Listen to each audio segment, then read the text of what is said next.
கிறிஸ்துவில் பிரியமானவர்களே, ஆண்டவராகிய இயேசு கிறிஸ்துவின் நாமத்திலே உங்கள் யாவரை வாழ்த்தி ஆசீர்வதிக்கிறேன். இந்த நாளுக்கென்று தேவன் நமக்கு அருளி இருக்கும் ஜீவ வார்த்தை யோவான் சுவிசேஷம் 2ஆம் அதிகாரம் அதிலே 11வது வசனம். இவ்விதமாய் இயேசு இந்த முதலாம் அற்புதத்தை கலிலேயாவில் உள்ள கானா ஊரிலே செய்து தம்முடைய மகிமையை வெளிப்படுத்தினார். அவருடைய சீஷர்கள் அவரிடத்தில் விசுவாசம் வைத்தார்கள். என கேட்கிற தேவனுடைய பிள்ளைகளே, இதுதான் இயேசு செய்த முதலாவது அற்புதம்.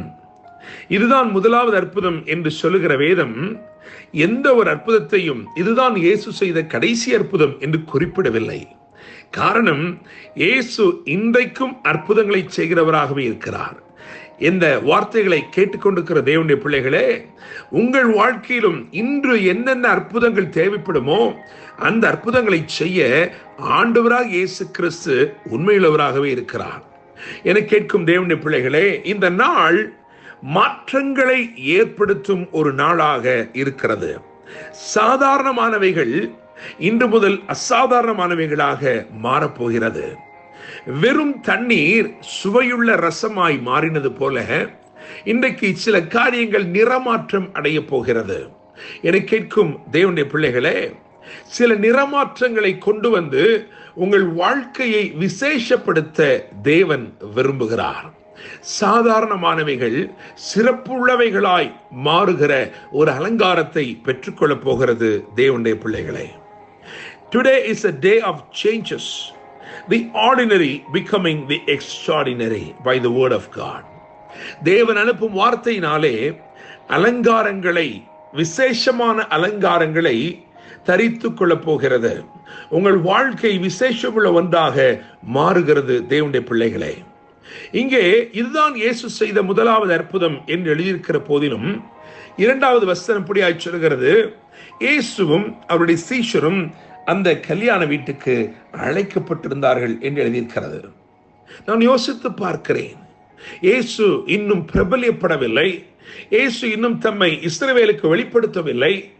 இன்னும் அவர் அற்புதமே செய்யவில்லை. ஆனாலும் இயேசுவை அவர்கள் அழைத்திருந்தார்கள். இந்த அற்புதங்களை எல்லாம் செய்வதற்கு முன்பதாகவே அவர் ரபி என்று அழைக்கப்பட்டார். அவர் போதகர் என்று அழைக்கப்பட்டார். எனவே அவருடைய வார்த்தையை நேசித்து அவரை அழைப்பவர்கள் யாராயிருந்தாலும் அவர்களுடைய வாழ்க்கையை அவர் நிச்சயமாய் விசேஷப்படுத்துவார். இன்றைக்கும் இந்த வார்த்தைகளை நீங்கள் கேட்டுக்கொண்டிருக்கிறபடினால், தேவனுடைய வார்த்தைக்கு முக்கியத்துவத்தை கொடுக்கிறபடினால், அதை கனப்படுத்த விரும்புகிறபடினால், நான் நிச்சயமாய் சொல்கிறேன், உங்கள் வாழ்க்கை நிச்சயமாய் ஆசீர்வதிக்கப்படும்.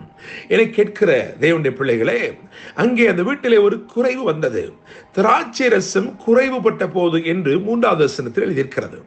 திராட்சை ரசம் குறைவுபட்ட போது தச்சனின் குமாரனிடத்திலே, இயேசு கிறிஸ்துவனிடத்திலே வந்து தாயார் சொல்கிறார்கள், இங்கே திராட்சை ரசம் குறைவுபட்டிருக்கிறது.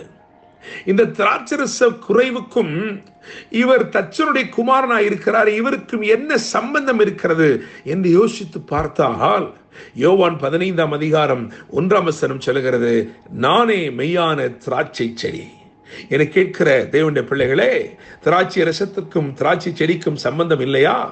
என கேட்கும் தேவனுடைய பிள்ளைகளே, நீங்கள் இயேசு கிறிஸ்துவை எப்படி பார்க்கிறீர்கள் என்பது மிகவும் முக்கியத்துவம் வாய்ந்ததாக இருக்கிறது. இயேசு கிறிஸ்துவினிடத்தில் எல்லாம் இருக்கிறது. எது தேவைப்படுகிறதோ, உன்னுடைய குறைவு எதுவாக இருந்தாலும் அதை நிறைவாக்கக்கூடிய, அதை நிறைவுபடுத்தக்கூடிய அல்லது மேன்மையான ஒன்றை உனக்கு அருளி உன்னை ஆசீர்வதிக்கக்கூடிய ஒரு சோர்ஸாக, ஒரு ஊற்றுக்கண்ணாக இயேசு இருக்கிறார் தேவனுடைய பிள்ளைகளே. எனவேதான் இங்கே திராட்சை செடியாயிருக்கிற அவரிடத்திலே சொல்லப்படுகிறது, இங்கே திராட்சை ரசம் இல்லை என்று சொல்லி. என கேட்கும் தேவனுடைய பிள்ளைகளே, ஆனாலும் இந்த வேத வாக்கியத்தை வாசித்து பார்க்கும் பொழுது இயேசு குறைவுகளை நிறைவாக்கும்படி வரவில்லை.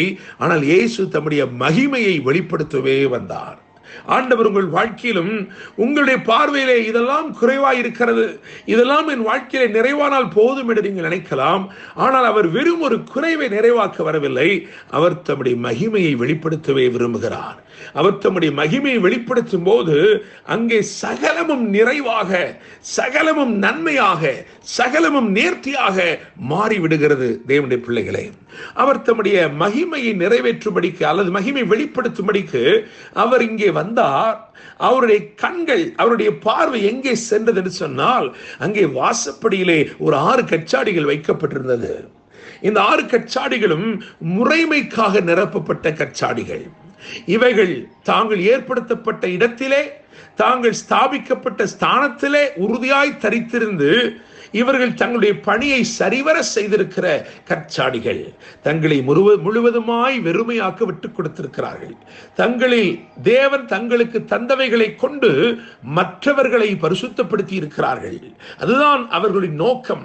அப்பொழுது அந்த கற்சாடிகள் தங்கள் நோக்கங்களை நிறைவேற்றி முடித்த கற்சாடிகள், தேவனுடைய நோக்கத்தை வெற்றிகரமாய் நிறைவேற்றி முடித்த கற்சாடிகள், முறைமைக்காக நிரப்பப்பட்டு தாங்கள் எதற்காக ஏற்படுத்தப்பட்டிருந்தார்களோ அந்த காரியங்களெல்லாம் சரிவர செய்து இப்பொழுது வெறுமையாய் நிற்கும் கற்சாடிகள். அவைகளின் மேல் தான் இயேசு கண்ணோக்கமாயிருந்தார். இயேசு நினைத்தார், இவைகள் முன்பு முறைமைக்காக நிரப்பப்பட்டது, இப்பொழுது இவைகள் மகிமைக்காக நிரப்பப்பட வேண்டும். என கேட்கிற தேவனுடைய பிள்ளைகளே, ஆண்டவர் இப்பொழுது உங்களை மகிமைக்காக நிரப்பும்படி விரும்புகிறார். இந்த பகுதி முழுவதையும் வாசித்து பார்க்கும் பொழுது இயேசு திராட்சை ரசம் என்று ஒரு வார்த்தை கூட சொல்லவில்லை. உங்கள் வாழ்க்கையின் மிகப்பெரிய தேவை ஏதோ ஒன்று இன்றைக்கு இருக்கலாம். அதை குறித்து இயேசு பேசவே இல்லையே என்று நீங்கள் நினைத்துக் கொண்டிருக்கலாம். ஆனால் அவர் பேசாமலேயே அற்புதம் செய்கிற தேவனாய் இருக்கிறார். அவர் அதை குறித்து பேசவில்லை. உன் தேவை குறித்து அவர் பேசவில்லை என்பதற்காய் அவர் கரிசனை உள்ள தேவன் அல்ல என்று நினைத்து விடாதே. அவர் கரிசனை உள்ள தேவன் தான். நிச்சயமாய் உனக்கு கை கொடுப்பார். கற்சாடிகள் கனிரசத்தால் நிச்சயம் நிரம்பும். ஆண்டவர் இன்று இந்த வார்த்தைகளை கொண்டு நிச்சயமாய் உங்களை ஆசீர்வதிப்பார். விசேஷமாய் திருமணத்திற்காய் காத்திருக்கிற பிள்ளைகளுக்கு நிச்சயமாய் அதிசீக்கிரத்திலே தேவன் ஒரு அற்புதத்தை செய்ய போகிறார். சாதாரணமான தண்ணீர் சுவையுள்ள தண்ணீராய் மாறும் இயேசுவின் நாமத்தினாலே. என்றும் அன்புடன் pastor Daniel Moses. God bless you.